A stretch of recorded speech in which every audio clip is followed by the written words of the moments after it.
So the first company that I have the honor of introducing is Community Data Platforms. Community Data Platforms is creating an entirely new business category called community data. The company seeks to provide leaders in business, philanthropies, and government with evidence-based analysis by leveraging its local, reliable data platforms. Please welcome Alan Walden, co-founder and CEO of Community Data Platforms. Thank you very much. There's nothing that an entrepreneur likes more than a big problem and a solution, and that's what I'm going to walk you through. The problem is we like to think that enterprises have all the data they need to make decisions, but in fact, at the community level, their depth is quite shallow. And at anchor institutions, we've talked about some of them this morning, cities, philanthropies, economic development organizations basically have no analytics resources. So if you look out the window and you think of a city like Baltimore, all the organizations that are operating here with no analytics, that's for us is a huge opportunity, and leaders consistently tell us it's a massive problem. There are really two parts to the solution. One is you need curated data sets that get to the local richness of a community. And the second thing you need are analytics and really compelling visualizations, because ultimately you need to engage stakeholders. And we built a platform, we built a prototype called the Nantucket Data Platform, and we've been written up in the Wall Street Journal and NBC News. This original work was funded by Eric and Wendy Schmidt, who are second homeowners on Nantucket, and they've been supporting us to the current day. In fact, in the last couple of weeks, we have announced some Schmidt Futures grants to help 3 more communities build community data platforms. So what is community data? It's really, as I said, those two key components, data and analytics. People always want to know, well, what data? What's the data? Well, there are 3 buckets. One is hyperlocal data that you could get at the community level. Another is national data, and some of it's good and some of it's not good. We have an ingestion team that can QA that data. And then commercial data, mobility data, the anonymous pings that come out of your cell phones is a resource we use a lot.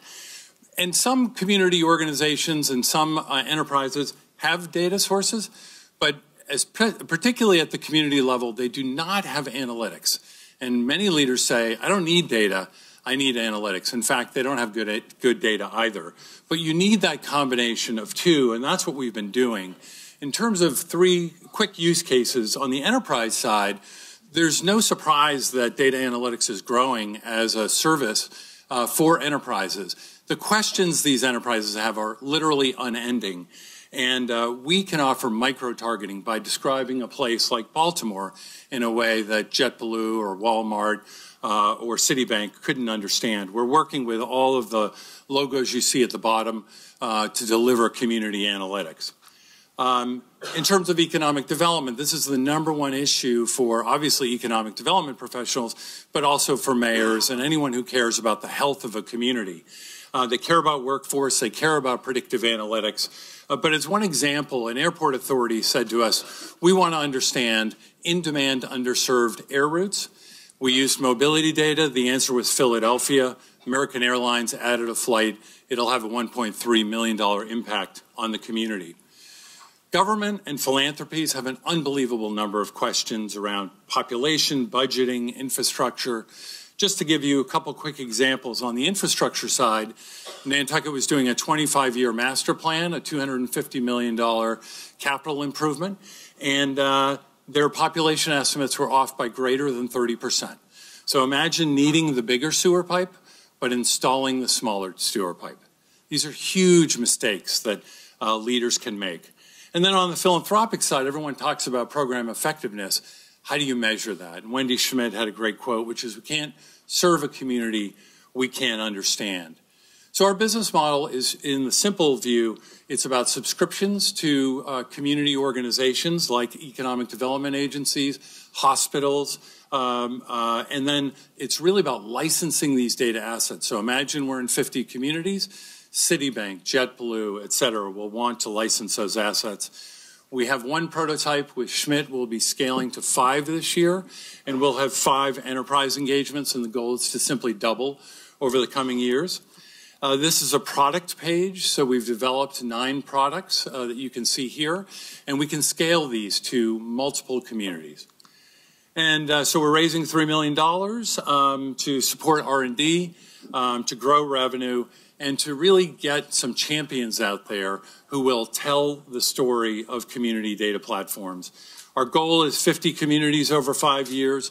We believe between enterprise licensing and subscriptions, we can generate $1 million per community, so $50 million in revenue. So we've raised over $1 million through a convertible note. I'm happy to talk to you about that. And in the end, this is a massive market opportunity. Again, look out the window. We have a strong team, and we're really proud to be supported by Wendy and Eric Schmidt. We have a revenue-producing prototype. We've generated $600,000 from our little test case. There are multiple ways to win, and we're mission-driven, which means we can recruit great data scientists who are committed to our notion of smarter and stronger communities. Thank you so much. We have a table out there, and be delighted to talk to you. Thanks.